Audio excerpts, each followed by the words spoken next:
Hello बच्चों, आपका स्वागत है हिंदी का जादू में। आज हम बसंत बुक का प्रथम पाठ लाख की चूड़ियाँ पढ़ने जा रहे हैं। तो चलिए शुरू करते हैं। लाख की चूड़ियाँ। सारे गांव में बदलू मुझे सबसे अच्छा आदमी लगता था, क्योंकि वह मुझे सुंदर सुंदर लाख की गोलियाँ बनाकर देता था।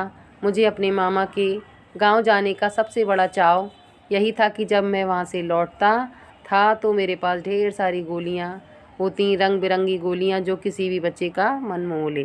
क्योंकि जब भी मैं अपने गांव जाता था तो मुझे वहाँ पर बदलू मिलता था, जो कि क्या करता था, लाख की चूड़ियाँ बनाता था। उन्हीं लाख में से वो छोटी छोटी रंग बिरंगी गोलियाँ आपने देखी होंगी कि लाख की चूड़ियाँ कितनी प्यारी लगती हैं जब मम्मियाँ पहनती हैं हाथों में रंग बिरंगी। उन्हीं में से लाख में से वो गोलियाँ बनाता था, जो कि वो मुझे दे देता था। और जब मैं उन्हें देख करके किसी का भी मन मोह ले, इस तरह की वो चूड़ियाँ बनाता था।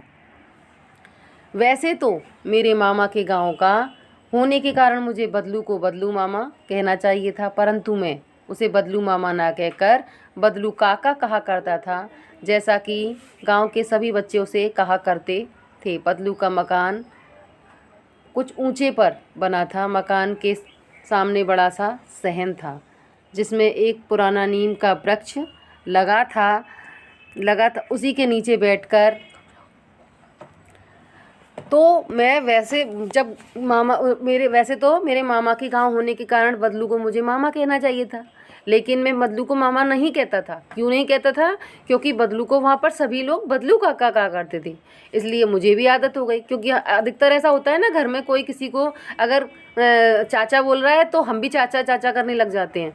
उसी तरह से वह उनको भी काका सब बोलते थे, तो हम भी काका काका करने लग जाते थे। तो इसीलिए मैं भी उन्हें काका कहा करता था। उसी के नीचे बैठकर बदलू अपना काम किया करता था। बगल में भट्टी दहकती रहती थी, जिसमें वह लाख पिघलाया करता था। सामने एक लकड़ी की चौखट पड़ी रहती, जिस पर लाख के मुलायम होने पर वह सलाख के समान पतला करके चूड़ी का आकार देता। पास में 4-6 विभिन्न आकार की बेलन नुमा मुंगेरियाँ रखी रहती थीं, जो आगे से कुछ पतली और कुछ पीछे से मोटी रहती। लाख की चूड़ी का आकार देकर वह उन्हें मुंगेरियों पर चढ़ाकर गोल और चिकना बनाता। तब एक एक करके पूरे हाथ की चूड़ियाँ बना चुकने के पश्चात उन पर रंग करता। मैंने वहाँ देखा था कि वो लाख को किस तरह से, लेखक जो है लाख को किस तरह से पिघलाया करता था। और मुंगेरियाँ जो रखी रहती थी बेलन नुमा, वो लंबे लंबे डंडे आकार की होती हैं, जैसे बेलन देखा है ना आपने, तो बेलन के आकार की रखी रहती थी। तो आगे से पतली शेप होती है और पीछे से मोटी, उन पर चढ़ा करके उन्हें शेप दिया करता था, मतलब आकार दिया करता था कि वो चूड़ी के आकार की बन जाए। ठीक है, आगे हम पढ़ेंगे बदलू। यह कार्य सदा ही एक मचिए पर बैठकर किया करता था, जो बहुत ही पुरानी थी। बगल में ही उसका हुक्का रखा रहता, जिसे वह बीच बीच में पीता रहता। गांव में मेरा दोपहर के समय अधिकतर बदलू के पास बीतता। वह मुझे लला कहा करता। मेरे पहुंचते ही मेरे लिए तुरंत एक मचिया मंगा देता। मैं घंटों बैठे बैठे उस पर इस प्रकार चूड़ियाँ बनाते देखता रहता। लगभग रोज़ ही वह 4-6 जोड़े चूड़ियाँ बनाता। पूरा जोड़ा बना लेने पर उसे बेलन पर चढ़ाकर कुछ क्षण चुपचाप देखता रहता, मानो बेलन ना होकर किसी नववधू की कलाई हो। तो मैं वहाँ जब भी आता था गांव, तो उनके पास बैठता था, और मैं जब वहाँ पहुँचता था तो वो मेरे लिए एक छोटा सा मचिया मंगा देते थे, जिस पर मैं बैठ जाता था और उनकी पूरी चूड़ियों को देखता रहता था कि किस तरह से वो चूड़ियों का आकार दे रहे हैं। वो अधिकतर मुझे लला कहा करते थे, बड़े प्यार से। गांव में लोग बोलते हैं ना लला या लाली, ये शब्द बोलते हैं, तो लला कहा करते थे।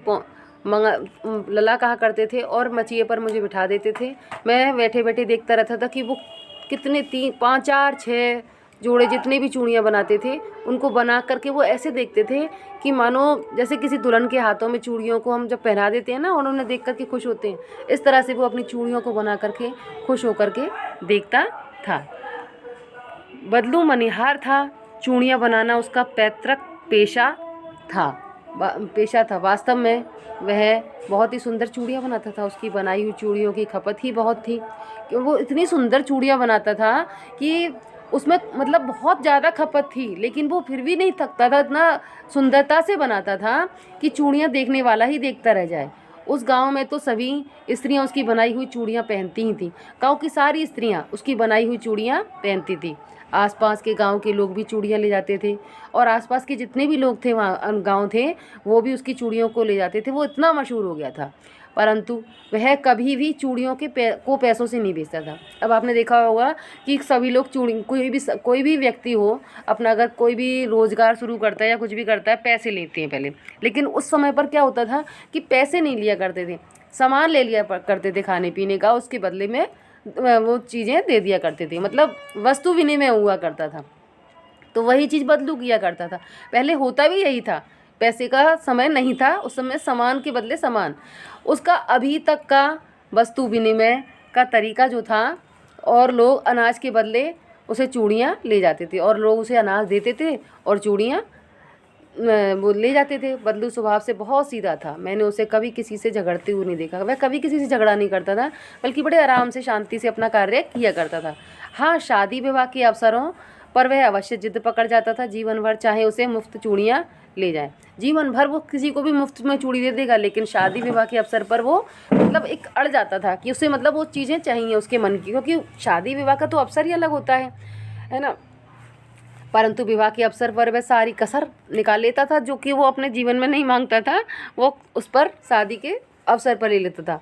सुहाग के जोड़े का महत्व ही और ही होता है। मुझे याद है मेरे मामा के यहाँ किसी लड़की के विवाह पर जरा सी किसी बात पर बिगड़ गया था, फिर उसको मनाने में लोहे लग गई, और वैसी जो और विवाह के इसी जोड़े में इतना मूल्य बढ़ जाता था कि उसके लिए उसकी घरवाली के सारे वस्त्र मिलते, ढेरों अनाज मिलता, उसको उसके लिए पगड़ी मिलती, रुपए मिलते जो अलग। तो वह आपने देखा कि जब वो उसमें क्यों बिगड़ता था, क्योंकि उसे उसे मन मतलब अपना मुंह मांगा इनाम चाहिए होता था, क्योंकि उसने बहुत मेहनत की होती थी। उसे लगता था कि जब मैं इतनी मेहनत कर रहा हूँ तो उसका इनाम यह होना चाहिए। वो किसी चीज़ का भूखा नहीं था, लेकिन एक कहते हैं ना एक अवसर होता है, तो उस अवसर पर उसे इतना मिलता था, तो उसके अंदर एक जैसे मोटिवेशन हमारे अंदर आ जाती है, वही चीज़ उसके अंदर थी।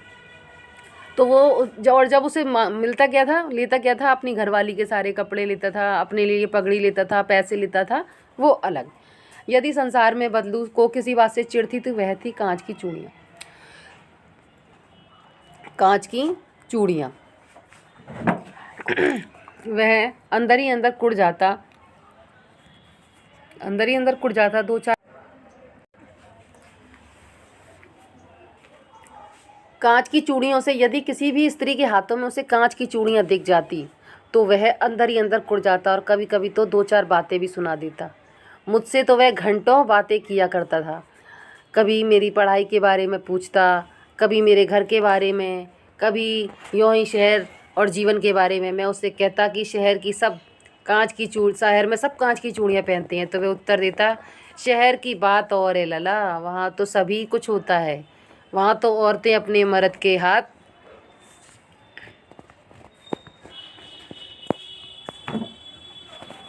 पकड़कर सड़कों पर घूमती हैं, फिर भी उनकी कलाइयाँ नाजुक होती हैं ना। लाख की चूड़ियाँ पहने तो मूछ ना आ जाए। कभी कभी बदलू मेरी अच्छी खासी खातिर भी किया करता। जिन दिनों उसकी गाय का दूध होता वह सदा मेरे लिए मलाई बचा कर रखता, और आम की फसल में तो मैं रोज़ ही उसके यहाँ से दो चार आम खा जाता। परंतु इन सब बातों के अतिरिक्त जिस कारण वह मुझे अच्छा लगता था वह यह था कि लगभग रोज़ ही वह मेरे लिए एक दो गोलियां बना देता। मुझे किस लिए पसंद था, क्योंकि वो मेरे लिए रोज़ एक दो गोलियां ज़रूर बनाता था।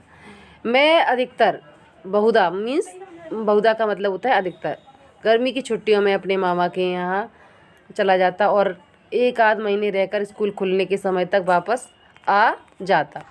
परंतु दो तीन बार ही मैं अपने मामा के यहाँ गया होऊंगा कि मेरे पिता का एक दूर के शहर में बदली हो गई, और एक लंबी अवधि तक मैं अपने मामा के गांव नहीं जा सका।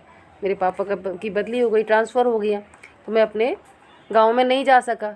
समय हो गया, काफ़ी समय हो गया, तब लगभग 8-10 वर्ष निकल गए। 8-10 वर्षों के बाद जब मैं वहाँ गया तो मैं इतना बड़ा हो चुका था कि लाख की गोलियों में मेरी रुचि नहीं रह गई थी, क्योंकि छोटे छोटे हम जब बचपन में छोटे होते हैं तो हमें ये चीज़ें अच्छी लगती हैं, लेकिन हम जैसे जैसे बड़े होते जाते हैं हमारी रुचियाँ भी बदलती जाती हैं। वही मेरे साथ हुआ, लेखक के साथ हुआ था। अतः गांव में होते हुए भी कई दिनों तक मुझे बदलू का ध्यान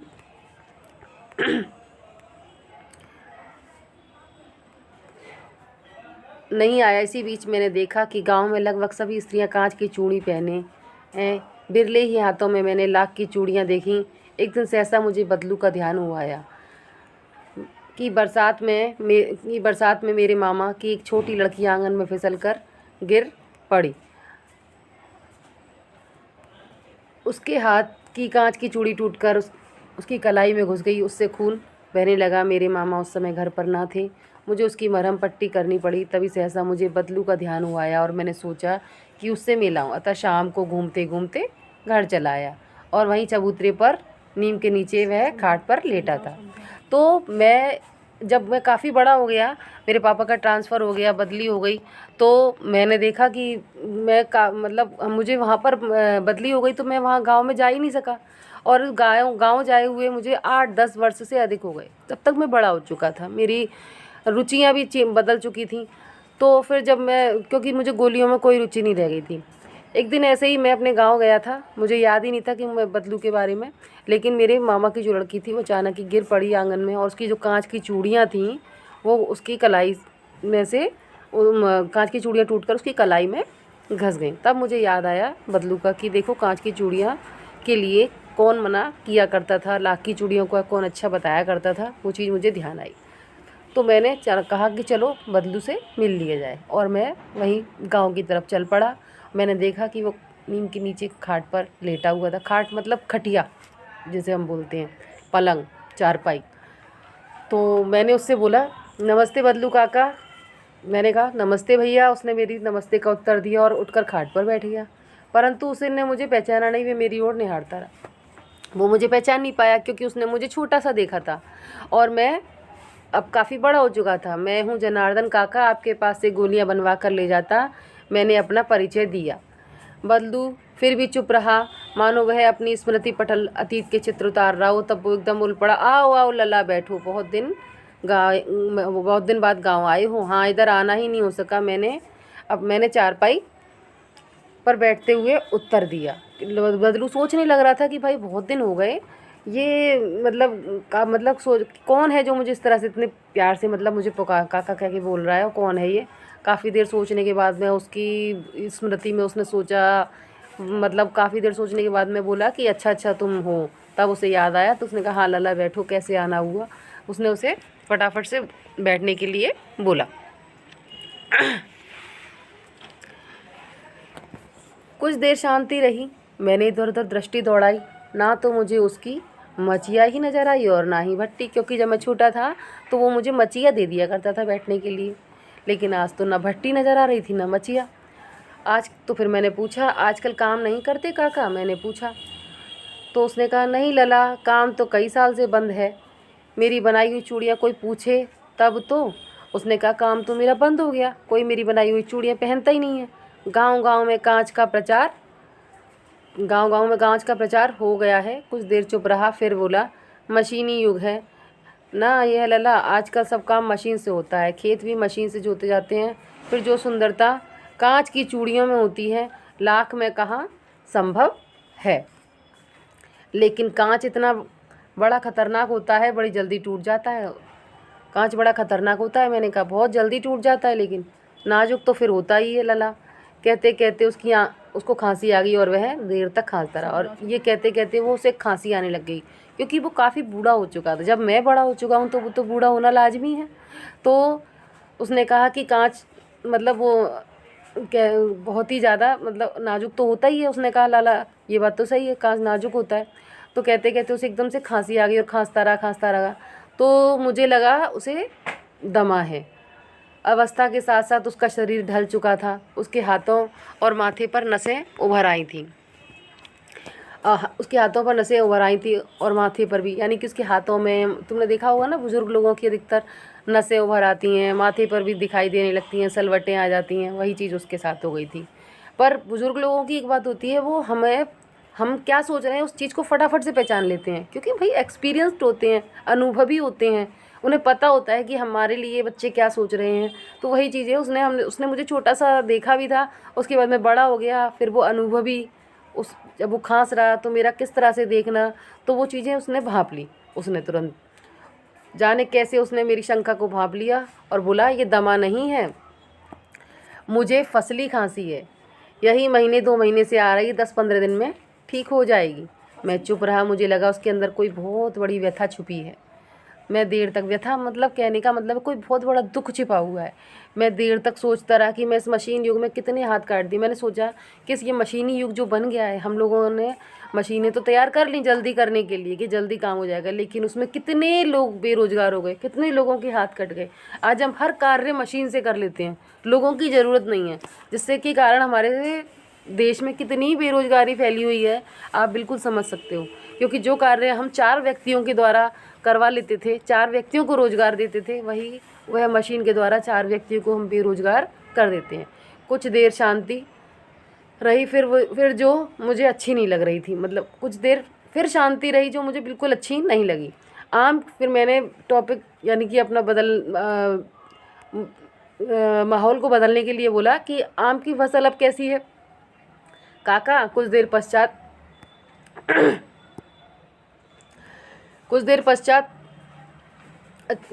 मैंने पूछा कि आम की फसल कैसी है। कुछ देर पश्चात मैंने इसके बारे में पूछा।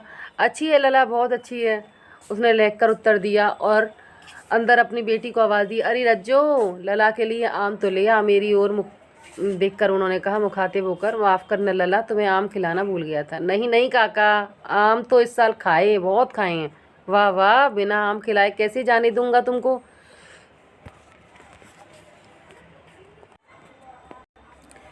मैं चुप हो गया। मुझे वे दिन याद आ गए जब वह मेरे लिए मलाई बचा कर रखता था। गाय तो बहुत अच्छी है ना काका, गाय तो अच्छी है ना काका, मैंने पूछा। गाय कहाँ है लला, 2 साल हुए बेच दी, कहाँ से खिलाता। इतने में रज्जो, उसकी बेटी, अंदर से एक डलिया में ढेर सारे आम लेकर आ गई। यह तो बहुत है काका, इतने खा पाऊँगा, मैंने कहा। वाह वाह, वह हंस पड़ा। शहरी ठहरे ना, तुम्हारी उम्र का था तो मैं इसके 14 आम एक बखत में खा जाता था। बखत का मतलब जानते हो बच्चों क्या होता है? बखत का मतलब होता है टाइम, वक्त। तो आप लोगों की बात और है, मैंने उत्तर दिया। पहले गांव के लोगों की जो खुराक होती थी, डाइट जो होती थी, बहुत अच्छी खासी खाते थे। आजकल के बच्चों को देखोगे, एक चपाती खा ली, 2 रोटी खा ली, 1 रोटी खा ली, या कुछ थोड़ा बहुत ऐसे ही ले लिया। पहले ऐसे नहीं होता था, पहले अच्छा खासा खाना खाते थे, अच्छी खासी ताकत होती थी, एनर्जी होती थी। अच्छा बेटी, लला को 4-5 आम छांट कर दो, सिंदूरी वाले दी ना, देखो लला कैसी हैं। इसी साल यह पेड़ तैयार हुआ है। रज्जो ने 4-5 अंजलि में लेकर मेरी ओर बढ़ा दिए। आम लेने के लिए मैंने हाथ बढ़ाया तो मेरी निगाह एक क्षण के लिए उसके हाथों पर ठिठक गई। गोरी गोरी कलाइयों पर लाख की चूड़ियाँ बहुत ही फव रही थी, फवना मतलब सुंदर दिख रही थी। बदलू ने मेरी दृष्टि देख ली और बोल पड़ा, मेरा ये आखिरी जोड़ा बनाया था मैंने, जमींदार साहब की बेटी के विवाह पर तैयार किया था। 10 आने में मुझको दे रहे थे, मैंने जोड़ा नहीं दिया और कहा शहर से ले आओ। मैंने आम ले लिए और थोड़ी देर पश्चात चला आया।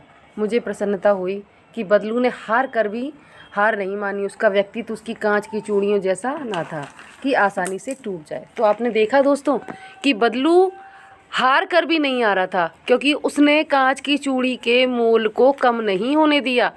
कांच की चूड़ी नहीं, सॉरी, लाख की चूड़ियों के मोल को कम नहीं होने दिया। तो हाँ, तो आपने देखा कि किस तरह से लाख की चूड़ियाँ पाठ में बदलू के बारे में बताया गया है। ये था हमारा आज का पाठ, लाख की चूड़ियाँ। अगली वीडियो में हम इस पाठ के प्रश्न उत्तर करेंगे। वीडियो अच्छी लगी हो तो लाइक और सब्सक्राइब कीजिए। धन्यवाद।